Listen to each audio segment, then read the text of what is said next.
Senyores, Johnny my friend, welcome back to Belanja Mobil Channel. Nah, ini warna, wah, gue demen banget sih. Ini jadi kalau kalian sering nonton channel gue ya, channel gue di Ben Spencer Rocky, gue udah pernah bahas juga CX-5 putih. Namun itu juga punya belanja mobil juga dulu. Nah, sekarang belanja mobil suruh gue review lagi, John. CX-5, John. Jadi CX-5 ini adalah salah satu mobil yang memang membuat gue galau ketika gue ingin mencari Pajero Dakar yang all new Pajero Sport atau Fortuner VRZ, atau gue sebenarnya pingin banget beli mobil ini. Cuman di satu sisi gue itu pemakai diesel sejati, kayaknya nanti yang nonton pada nggak demen kalau gue beli mobil bensin ya. Nah, cuman ini adalah salah satu SUV yang menurut gue sangat menarik, dan kalau dibandingkan dengan CR-V, kita berbicara tentang teknologi, tentang bagaimana kenyamanan ya, ini sangat di atasnya dari Honda CR-V Turbo ya. Jadi kalau kita bicara harga jual kembali, CX-5 udah menunjukkan gigi bahwa mereka sudah memantapkan pasar di Mazda Indonesia tuh udah mantap banget. Jadi kalau gue bilang lo jual kembali pun lo masih harganya masih kuat bertahan. Jadi memang Mazda 20 tahun lalu itu adalah produk yang ketinggalan, tapi sekarang dia sudah mulai menunjukkan gigi bahwa mereka bisa menjual mobil dengan after sales yang baik. Nah, Mazda CX-5 ini salah satu yang bikin keren itu adalah modelnya. Dan memang sekarang dari segi dimensi, dari generasi sebelumnya itu dia lebih besar dan lebih montok kalau kita lihat ya. Jadi dia benar-benar terlihat seperti SUV masa kini. Apalagi kalau lu lihat depannya, John.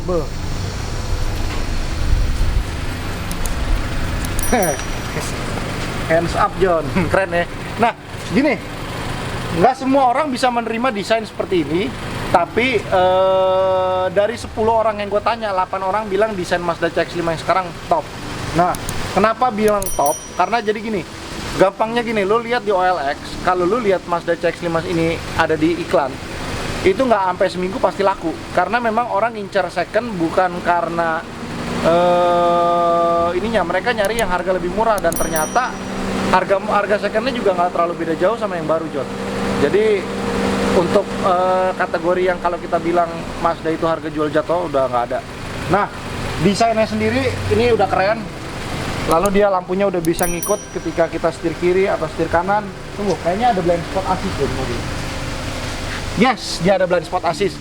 Blind spot assist itu apa? Jadi kalau misalkan ada mobil yang tidak terlihat di spion, itu dia kelihatan di sini ada logonya di sini.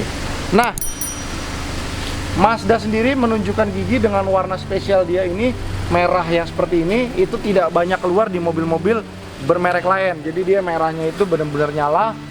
Ketika kena sinar matahari itu merahnya benar-benar ngejreng, tapi ketika malam merahnya berubah menjadi merah yang lebih gelap. Ini warna mungkin kalau kita sebutnya siralik. Jadi warnanya bisa mengikuti intensitas cahaya ya. Jadi cukup oke. Lalu sebelum kita naik ke depan, kita lihat di sini. Dari yang sebelumnya dia electric seatnya cuma begini, sekarang udah ada memory seat seperti mobil Eropa nih. Ini satu mungkin bini lo, yang ini dua mungkin bini kedua lo, atau mungkin lo. Jadi lo bisa setel aja di sini, ya kan? Kalau misalkan yang pertama itu terlalu mundur, berarti bini pertama lo besar. Kalau yang keduanya terlalu maju, oh bini lo mungil. Berarti pilihan Anda ideal. Nah, duduk belakangnya sendiri. Coba ya. Jadi ini adalah review pertama gua duduk belakang. Dia bisa di reclining tapi tidak bisa se-recline Lexus RX. Jadi perlu dibedakan sedikit. Kalau ini mobil harganya kan 500 juta. Jadi lo jangan samakan sama mobil yang 1 miliar lebih, pasti beda. Nah, di sini ada cup holder standar lah. Jadi gue menyarankan ketika lo beli ini mobil jangan pakai supir, bawa sendiri baru enak, John. Ya. Tapi kalau kepepet mesti pakai supir, oke lah. Jadi kalau kalian adalah generasi muda yang masih pakai supir, belilah Alphard, jangan beli Mazda CX-5 ya. Tapi kalau Anda generasi muda yang milenial, Mazda CX-5 ini kalau dikasih pilihan antara Honda CR-V Turbo Prestige atau Mazda CX-5, I will choose Mazda CX-5 karena selain fitur-fiturnya, mulai dari audionya udah Bose, terus udah ada blind spot assist, terus interiornya lebih lengkap dan lebih kayaknya gimana ya, lebih modern ya. Gua akan pilih ini sih.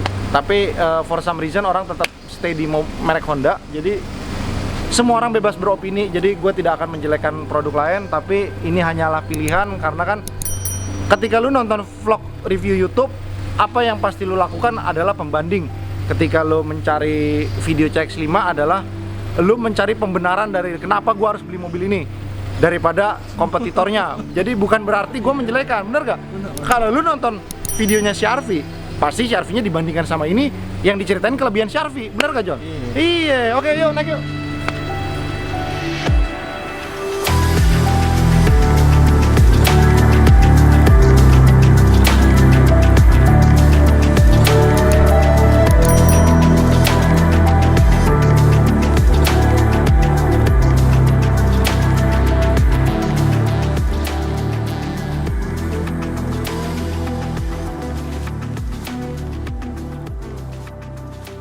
Oke, kita sudah di dalam kabin Mazda CX-5 ini. Sedikit mungkin kalau tadi gue bilang gue cuma menceritakan kelebihannya, akan gue ceritakan sedikit kekurangannya. Kalau dibandingkan dengan kompetitornya CR-V Turbo yang Prestige, dia punya panoramik lebih besar, ini lebih kecil. Tapi minimal udah ada lah buat lo selfie-selfie, John.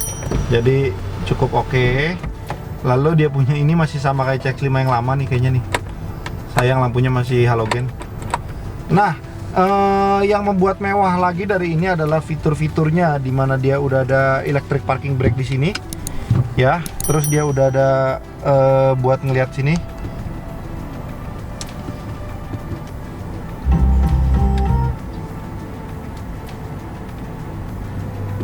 Nah, jadi semuanya udah ada di sini dan yang bikin keren lagi adalah dia udah ada head up display, nggak kelihatan di video tapi dia muncul dari sini. Sebenarnya head up display itu sudah diaplikasikan oleh Mazda dari Mazda 2 tipe GT dari tahun 2014 apa 15. Jadi ini udah bukan fitur yang baru lagi untuk Mazda, tapi tidak semua mobil SUV punya fitur ini. Jadi fitur ini cukup sangat membantu ketika lo lagi ngebut, lo pingin lihat speed lo berapa kan, lo nggak perlu lihat ke bawah lagi, walaupun sebenarnya dari atas ke bawah itu sebenarnya sedikit jaraknya. Nah, ini dia punya monitor. Ini udah touchscreen juga, jadi lu nggak perlu pencet-pencet ke bawah lagi. Udah cukup oke ya. Cuman kuncinya memang masih sama kayak Mazda lain, jadi lu tidak bisa pamer dengan kunci. Jadi kalau lu biasanya bawa kunci Porsche kan, lu bisa bedain Porsche, walaupun tua Porsche. Ini enggak ya. Jadi walaupun mobil lu lebih mahal daripada Mazda 2, orang tetap pikirnya lu bawanya Mazda 2. Kecuali lu jemputnya depan gang. Kenapa sih orang lagi rame, Om? Apanya, John? Kalau jemput cewek depan gang, sopankah begitu? Nggak tahu gua. Nah, ini penempatan Twitternya sendiri dia cukup unik ya. Dia penempatan Twitternya ada di sebelah sini. Ini juga audionya Bose. Jadi gini, banyak tukang audio bilang, wah Bose-nya kurang bagus, kurang mantap. Oke, gini, kalau lu berbicara tentang aplikator mobil, pasti orang bilang nggak ada cukupnya. Sama juga kayak mobil, di atasnya CX-5 ada CX-9 ya kan. Iya. Jadi lu harus mencukupi sendiri diri lu, John. Kalau menurut gue dengan harga 500 jutaan lu dapat audio begini udah kelas wahid, John. Wow. Gila, Bose kok. Udah gitu dia udah ada power backdoor belakang, ya kan. Terus dia udah bunyi titit titit titit kalau nggak pakai ini kan, bukan pakai Om. Posisi nyetirnya juga menurut gua lebih enak sih. Dashboardnya ini lebih simple, lebih eye catchy ya. Jadi kayak maksudnya lu memang bener-bener berasa nyetir mobil 2020, bukan nyetir mobil 2015. Jadi kayak misalkan gue bawa Pajero Dakar ya. Pajero Dakar itu kan harganya sebenarnya barunya mirip-mirip sama ini, tapi lu nyetirnya masih kayak mobil tua. Maksudnya dalam artian belum canggih lah secanggih ini. Jadi memang kekurangannya mobil ini adalah dia tidak keluar dalam versi 3 baris, tetapi dia memanjakan semuanya sampai ke belakang. Walaupun sebenarnya recliningnya cuma sedikit, at least they give you reclining. Jadi ketika lo duduk di belakang pun lo masih bisa recline sedikit, walaupun sedikit. Jadi bedakan ketika lo tidak bisa reclining, dan reclining tuh sangat ngefek kalau lo nyetir berjalan jauh. Nah, jadi fitur yang menurut gua kurang adalah dia tidak ada pedal shift di sini ya. Why Mazda, why? Padahal dia di sini udah ada mode sport, di mana mode sportnya cukup enak. Enak sih. Yang kurang lagi John, menurut gua mobil 500 juta dia belum all auto, sayang sekali. Dia power window-nya cuman autonya di sebelah sini. Dia di sebelah sininya tidak ada auto. Aduh, sayang banget sih.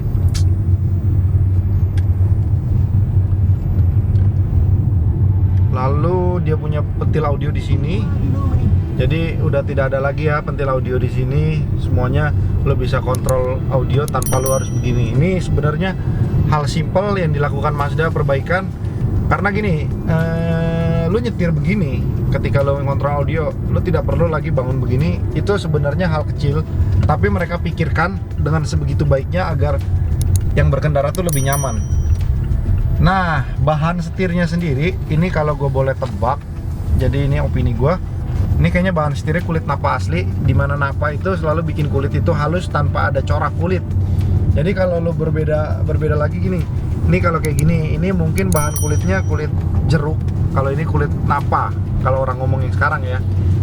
Nah, ini juga dia punya dashboard double stitch, cuman antara double stitchnya asli atau memang dia hanya tempelan, gue masih belum tahu nih. Maklum ya bro, masih belajar bro, gue bukan reviewer yang jutaan subscriber ya nggak. Jadi gue cuman menyarankan aja lo boleh beli apa enggak. Jadi di sini gue akan review harness, kekurangannya apa. Kayak tadi kan gue bilang sunroofnya sebenarnya kalah sama CR-V Turbo, cuman kalau tenaga hampir 11-12, jadi masih bisa dibandingkan. So kesimpulannya adalah kalau kalian punya duit untuk membeli mobil ini dan keperluannya adalah lo sering nyetir sendiri, then you have to go buy the GX5. Ini sangat oke, dan juga belanja mobil juga menyediakan paket kredit yang bagus dan menarik. Lo bisa langsung kontak aja ke sales-salesnya. Tapi kalau lo mencari yang namanya panoramik yang besar, mungkin lo harus beli CR-V Turbo. Lalu kalau kalian mau mencari mobil yang ketika mau dijual kembali peminatnya lebih banyak, mungkin lo harus cari CR-V Turbo. Tapi ketika lo ingin membeli mobil yang benar-benar ingin lo nikmatin, mulai dari audio, lo senang dengar audio yang enak, senang driving nyetirnya yang enak, ada blind spot assist, auto leveling lampunya bagus, lo belilah CX-5 ini, nggak akan nyesel. Apalagi warna merah ini identik sekali dengan CX-5 yang baru ya. Jadi nggak semua merek punya merek warna ini. Kalau lo demen warna merah, merahnya ini gokil.